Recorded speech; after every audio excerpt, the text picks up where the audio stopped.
Hello friends, welcome to Updates for You channel. First time இந்த சேனலுக்கு வரீங்க நான் மறக்காம subscribe பண்ணிக்கோங்க. இந்த வீடியோல TNAU கவுன்சிலிங் பத்தின அப்டேட் தான் பார்க்க போறோம். நேத்து வெப்சைட்ல ரெண்டு நோட்டிஃபிகேஷன் போட்டுருந்தாங்க. ஃபர்ஸ்ட் பாத்தீங்கன்னா mobile number not active, next email account not active. இது போல ரெண்டு இன்ஃபர்மேஷன் வந்து போட்டுருந்தாங்க. ஸோ நீங்க TNAUக்கு அப்ளை பண்ணும்போது மொபைல் நம்பர் மெயில் ஐடி எல்லாருமே கொடுத்துருப்பீங்க. சில பேர் பாத்தீங்கன்னா கொடுக்கும்போது ஒரு நம்பரை வந்து தப்பா கொடுக்கறது, இமெயில் ஐடியில் பாத்தீங்கன்னா ஏதாச்சும் ஒரு ஸ்பெல்லிங் மிஸ்டேக்கோட கொடுக்கறது, இது போல பண்ணியிருந்தீங்கன்னா உங்களுக்கு யூனிவர்சிட்டி சைட்லேருந்து எந்த மெசேஜோ மெயிலோ வந்திருக்காது. சில பேர் ஆல்ரெடி சொல்லியிருந்தீங்க எனக்கு எந்த கம்யூனிகேஷனுமே இதுவரை வரல அப்படின்னு சொல்லியிருந்தீங்க. ஸோ அந்த மாதிரி சுச்சுவேஷனில் இருக்கவங்க நீங்கள் இந்த பிடிஎஃப்ல உங்கள் நேம் இருக்கான்னு செக் பண்ணி பார்த்துக்கோங்க. இன்கேஸ் ஏதாவது இருந்துச்சுன்னா நம்ம இமீடியட்டாக வந்து சேஞ்ச் பண்ணிக்கலாம். நீங்கள் ஆல்ரெடி கொடுத்த மொபைல் நம்பர் வந்து இப்போ ஆக்டிவாக இல்லை, ஒர்க்கிங் கண்டிஷனில் இல்லை அப்படின்னா கூட நீங்கள் நம்பரை வந்து மாற்றிக்கலாம். ஃபஸ்ட்டு பார்த்தீங்கன்னா மொபைல் நம்பர் நாட் ஆக்டிவ் வந்து ஓப்பன் பண்ணலாம், நமக்கு ஒரு பிடிஎஃப் வந்து ஓப்பன் ஆகும்.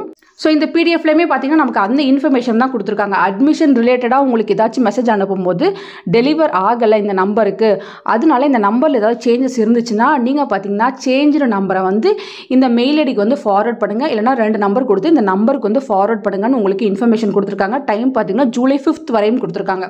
ஸோ அதுக்குள்ளே வந்து நீங்கள் சேஞ்ச் பண்ணிக்கோங்க அப்படின்ற இன்ஃபர்மேஷன் கொடுத்துருக்காங்க. இன்கேஸ் கொடுத்த டைம்குள்ளே நீங்கள் எதுவுமே சேஞ்ச் பண்ணலன்னா யூனிவர்சிட்டி பொறுப்புலன்ற இன்ஃபர்மேஷனும் இங்கே இருக்குது. கீழே பார்த்தீங்கன்னா நேம் லிஸ்ட் வந்து கொடுத்துருக்காங்க, உங்கள் அப்ளிகேஷன் ஐடி, ஸ்டூடெண்ட்டோட நேம் கொடுத்துருக்காங்க. நிறைய பேரோட மொபைல் நம்பர் வந்து இன்ஆக்டிவாக இருக்குது. ஸோ கரெக்டாக வந்து மாற்றிக்கோங்க. நெக்ஸ்ட் ரொம்ப முக்கியமானது பார்த்தீங்கன்னா இமெயில் ஐடி. யூனிவர்சிட்டியை பொறுத்தவரையும் எல்லாமே இமெயில் கம்யூனிகேஷன் தான் பண்ணுவாங்க.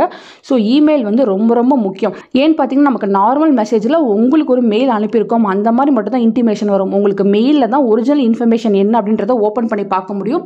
ஸோ இதுவுமே அதை தான் கொடுத்துருக்காங்க. அட்மிஷன் ரிலேட்டட் இன்ஃபர்மேஷன்ஸ் வந்து உங்களுக்கு ஷேர் பண்ணும்போது உங்களுக்கு மெயில் டெலிவர் ஆகலை அப்படின்ற இன்ஃபர்மேஷன் கொடுத்து சேம் மெயில் ஐடி மொபைல் நம்பர்லாம் கொடுத்து நீங்கள் தேவைப்பட்டால் சேஞ்ச் பண்ணிக்கோங்க அப்படின்ற இன்ஃபர்மேஷன் கொடுத்துருக்காங்க. Same last date July 5th தான். கீழே பார்த்தீங்கன்னா ஒரு பெரிய லிஸ்ட்டே இருக்குது. இத்தனை பேரோட மெயில் ஐடி வந்து இப்போ ஒர்க்கிங் கண்டிஷனில் இல்லை, இன்ஆக்டிவாக இருக்குது. ஸோ இங்கே யாரோட நேம் இருக்கோ நீங்கள் உங்களோட நியூ மெயில் ஐடியை யூனிவர்சிட்டிக்கு வந்து ஃபார்வர்ட் பண்ணிக்கோங்க. அப்போ தான் வந்து அப்கமிங் கவுன்சிலிங்க்கு உங்களுக்கு மெயில் வரும் ஃப்ரெண்ட்ஸ். ஸோ இந்த ரெண்டு அனௌன்ஸ்மெண்ட் தான் கொடுத்துருக்காங்க. ஸோ இவ்வளோ ப்ராசஸ்லாம் யூனிவர்சிட்டி சைடில் போகவும் தான் நமக்கு கவுன்சிலிங் வந்து டிலே ஆயிருக்கு. ஆன்லைன் கவுன்சிலிங் எல்லாமே மெயில் கம்யூனிகேஷன் மூலமாக தான் நடக்கும்.